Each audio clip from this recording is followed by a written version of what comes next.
All right, well, tomorrow is Heritage Day in South Africa, a day that recognizes and celebrates the cultural wealth of our nation. South Africans celebrate the day by remembering the cultural heritage of many cultures that make up the population of South Africa. But the COVID-19 pandemic has had a huge impact on cultural and religious practices.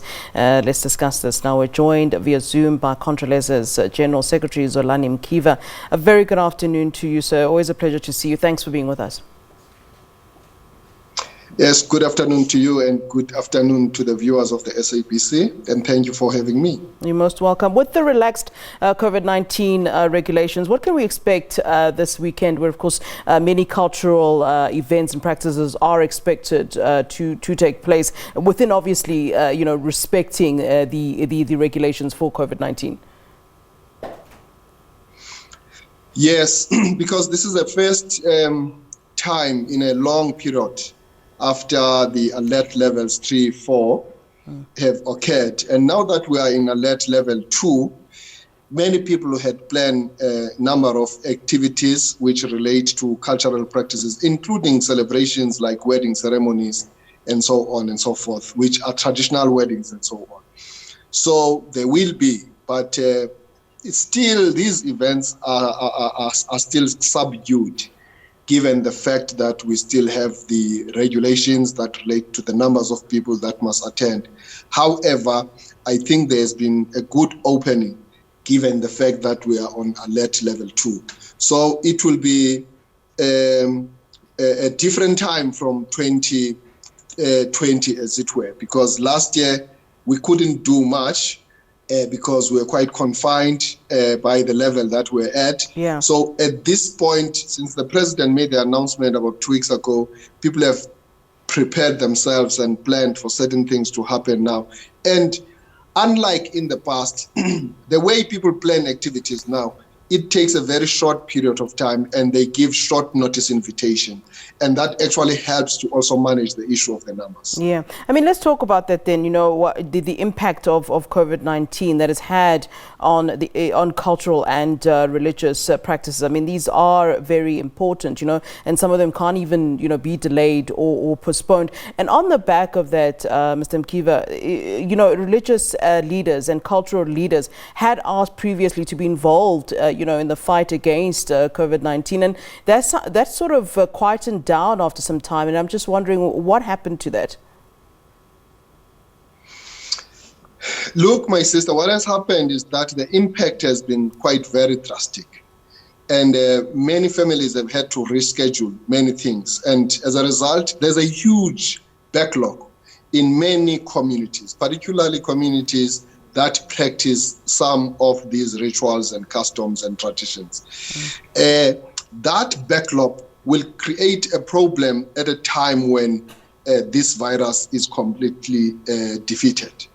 So the impact is both socially, is both cultural, but it's also economical. So as you know, that rural communities are often referred to as dead economies. So the impact has also been negative insofar as the money flows in the rural communities, because these events are the main thrust of the economic activity of rural communities. When they do not happen, then there isn't much you see in terms of trading and so on when it comes to the livestock and so on and so forth. So it has been very, very dire.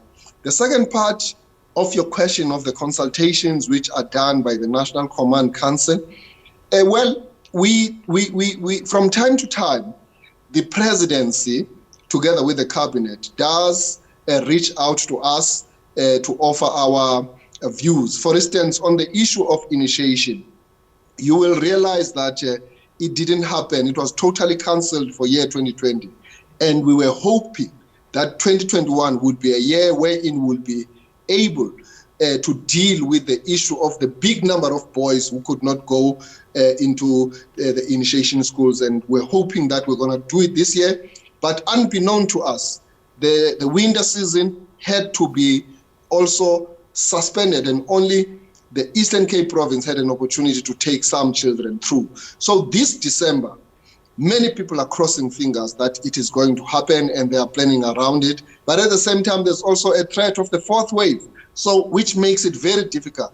But we are consulting with the government and we're saying that let's speak in good time and prepare for the summer season, because there's a great anticipation that many families that could not take their children through last year, they are hoping to do that this year, and they have already started to plan towards that. So the sooner we put a mechanism in place, the better, because if we don't do, we will have a rebellion of sorts where people will simply defy us and take their children, none the case. Because the issue is that it is not the parents per se who are putting pressure for this to occur, but the children themselves who have come of age to go through there are putting pressure on their parents to say that I'm a year late and I will not be able to take another year.